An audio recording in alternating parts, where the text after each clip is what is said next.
నమస్తే, నేను మధు. బీజేపీ గూటిలోకి బీఆర్ఎస్ పార్టీ వెళ్ళబోతుందా? అంటే ఈ రెండు కలిసిపోనున్నాయా? అసలు ఎందుకు? అంటే బీఆర్ఎస్ పార్టీకి ఇంకొక దారి లేదా బీజేపీలో కలవడం తప్ప? అసలు ఎందుకు ఇలా జరుగుతుంది? అయితే రాధాకృష్ణ గారు కూడా విశ్లేషించడం జరిగింది. అసలు ఎందుకు ఇలా ఈ రెండు పార్టీలు కలిసిపోవాలనుకుంటున్నాయి? దీని వెనుకున్న రహస్యం ఏంటి? ఈ రోజు మనం తెలుసుకుందాం. ప్రస్తుతం మనతో పాటు ఉన్నారు సీనియర్ జర్నలిస్ట్ సిఎస్ రావు గారు. వారిని అడిగి మరిన్ని విషయాలను తెలుసుకుందాం. నమస్కారం సార్. సార్, బీఆర్ఎస్ పార్టీ ఏమో మేము జాతీయ స్థాయిలో వెళ్తాము అని చెప్పేసి అంటున్నారు. కానీ ఇక్కడ చూస్తుంటే మాత్రం కొన్ని విశ్లేషణలు ఏమంటున్నాయంటే బీఆర్ఎస్ బీజేపీ కలిసిపోతుంది, బీఆర్ఎస్ బీజేపీలోకి వెళ్ళిపోతుంది అని చెప్పేసి అంటున్నారు. మరి నిజమే అంటారా? రాధాకృష్ణ గారు కొత్త పలుకులో ఆయన ప్రస్తావించినటువంటి అంశం ఏంటంటే ఇప్పుడున్నటువంటి పరిస్థితుల్లో బీజేపీ తోటి కలిసి బీఆర్ఎస్ పార్టీ వెళ్ళడం మినహా మరొక మార్గం లేదు అనేటువంటి యాంగిల్లో ఆయన ప్రస్తావించారు.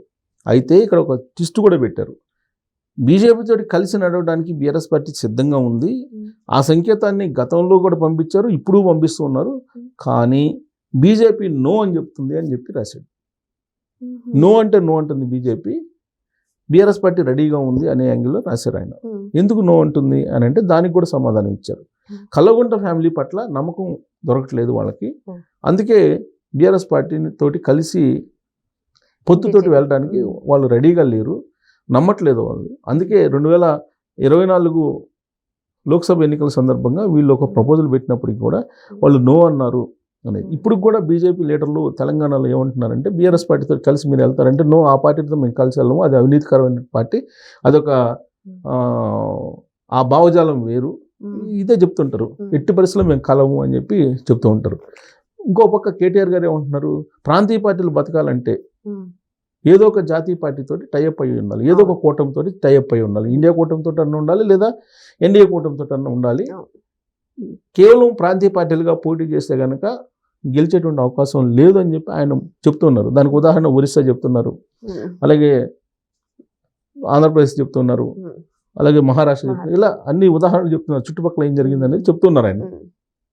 చెప్తూ రాబోయేటువంటి రోజుల్లో ఏదో ఒక అటో ఇటో ఏదో ఉండాలి, లేదంటే ప్రాంతీయ పార్టీల మనుగడే కష్టం అనేది ఆయన చెప్తున్నాడు. అంటే దాని అర్థం ఏంటి? రాధాకృష్ణ గారు కొత్త పలుకులో ఏదైతే ప్రస్తావించారో అది ఆయన చెప్పిన దానికి అదే కోణంలో కనిపిస్తూ ఉంటుంది. సో కాబట్టి ఇప్పుడు ఏ పార్టీతో కలవాలి? బీఆర్ఎస్ పార్టీ పోతే కాంగ్రెస్తో పార్టీ పోవాలి. కాంగ్రెస్తో పోయే పరిస్థితి లేదు, మాకు అవసరం లేదు అంటుంది కాంగ్రెస్ పార్టీ. లేదా బీజేపీతో వెళ్ళాలి, బీజేపీ మాకు అవసరం లేదు, మిమ్మల్ని నమ్మలేము అని చెప్పి అంటుంది అని చెప్పి రాధాకృష్ణ గారు కొత్త పలుకులో ప్రస్తావించారు. ఎందుకు నమ్మలేము అంటున్నారు? ఎందుకు కల్లగొండ ఫ్యామిలీ మీద నమ్మకం పోయింది ఢిల్లీలో, ప్రధానంగా ఢిల్లీలో ఎందుకు పోయింది అని అంటే ప్రత్యేక రాష్ట్రం ఇస్తే టీఆర్ఎస్ పార్టీని కాంగ్రెస్లో విలీనం చేస్తామని చెప్పి కాంగ్రెస్ పార్టీ అధిష్టానానికి హామీ ఇచ్చారు అని చెప్పి అప్పట్లో వినిపించింది. కాంగ్రెస్ పార్టీ సీనియర్లు విహెచ్ లాంటి వాళ్ళు ఇప్పుడు కూడా చెప్తూ ఉంటారు, అది విలీనం చేస్తామని చెప్పి మోసం చేశాడు అని చెప్పేసి. ప్రత్యేక రాష్ట్రం ఇచ్చారు. ఎవరు ఇచ్చారు? కాంగ్రెస్ పార్టీ ఇచ్చింది. కాంగ్రెస్ పార్టీ ఇవ్వకపోతే ఆ రోజు ఉన్నటువంటి పరిస్థితుల్లో ప్రత్యేక రాష్ట్రం ఏర్పడేది కాదు అనేది ఇవాళకి కూడా రేవంత్ రెడ్డి గారు చెప్తున్నారు కదా, నీ పోరాటం వల్ల కాదు, కాంగ్రెస్ పార్టీ ఇచ్చినందువల్ల తెలంగాణ వచ్చిందని చెప్పి అని చెప్తున్నాను. నువ్వే జాతి పితవా, నువ్వు ఎవరికి పితవు నువ్వు అని చెప్పి అడిగారు కదా ఈ మధ్య కూడా. నువ్వు ఎవరికి పితవి? సోనియా గాంధీ గారు ఇచ్చారు కాబట్టి తెలంగాణ ఏర్పడింది, నువ్వు చేసినటువంటి దొంగ దీక్షలతో వచ్చిందా అని చెప్పి ఆయన ప్రశ్నించారు. సో కాబట్టి ఆయన ఇప్పుడు ఆ రోజు ఉన్నటువంటి పరిస్థితుల దృష్ట్యా సరే కాంగ్రెస్ పార్టీ ఏంటంటే తెలంగాణ ఆంధ్ర విడగొడితే తెలంగాణలో అటు ఆంధ్రప్రదేశ్లో 2 చోట్ల మనమే వస్తాము అనేటువంటి ఒక ఈక్వేషన్ ఏదో భ్రమల్లో ఎవరో చెప్పారు, అందుకని రాష్ట్రాన్ని విడగొట్టారని చెప్పేసి అప్పట్లో కాంగ్రెస్ అధిష్టానం మీద ఉన్నటువంటి ఒక అభిప్రాయం. ఎందుకంటే ఫస్ట్ నుంచి కూడా ఇప్పుడు ఆంధ్రప్రదేశ్ అనేది ఉమ్మడి ఆంధ్రప్రదేశ్గా ఉన్నప్పుడు ఢిల్లీ పీఠంలో ఎవరు కూర్చోవాలో నిర్దేశించేటువంటి బలం ఉండేది. కానీ విడిపోయిన తర్వాత ఏమైంది? విడిపోయిన తర్వాత మీకు ఆ రాష్ట్రం ఈ రాష్ట్రం వేరు కాబట్టి నీకు ఢిల్లీ పీఠం మీద అజమాయిషీ చేసేటువంటి పరిస్థితి రావట్లా. ఆ రోజున ఉమ్మడి ఆంధ్రప్రదేశ్లో 42 మంది ఎంపీలు ఉండేవాళ్ళు స్థానాలు. ఈ 42 మందిలో కనీసం 30-35 గెలిచేవాళ్ళు ఏదో ఒక పార్టీ. సో 30-35 ఎంపీ స్థానాలు అనేది పెద్ద సంఖ్య. ఇది ఢిల్లీలో ఎవరు ప్రధానమంత్రి కావాలో నిర్దేశించేటువంటి సంఖ్య. ఇది ఇష్టం లేక సోనియా గాంధీ గారు కాంగ్రెస్ పార్టీ రాష్ట్రాన్ని ఎడగొట్టారనేది ఇంకొక వర్షన్ కూడా అప్పుడు బయటకు వచ్చింది. ఎందుకు? రామారావు గారు ముఖ్యమంత్రి అయిన తర్వాత అసలు ఢిల్లీ పీఠం ఎక్కేది ఎవరో నిర్ణయించేటువంటిది ఆంధ్రప్రదేశ్ మీద ఆధారపడి ఉండేది, లేదా దక్షిణ భారతదేశం మీద ఆధారపడి ఉండేది. ప్రత్యేకించి ఆంధ్రప్రదేశ్ మీదనే ఎక్కువ ఆధారపడింది.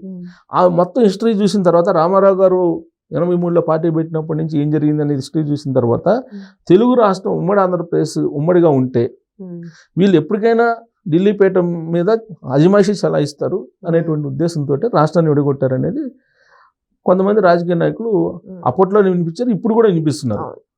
సో కాబట్టి వీళ్ళు విడిపోయిన తర్వాత రాష్ట్రం ఎందుకు విడగొట్టారు అని అంటే మేము పోరాడినందువల్ల వచ్చిందని చెప్పి కేసీఆర్ గారు చెప్తారు. నువ్వు పోరాడినందువల్ల రాలేదు, మేము ఇచ్చినందువల్ల వచ్చిందని చెప్పి రేవంత్ రెడ్డి గారు చెప్తున్నారు.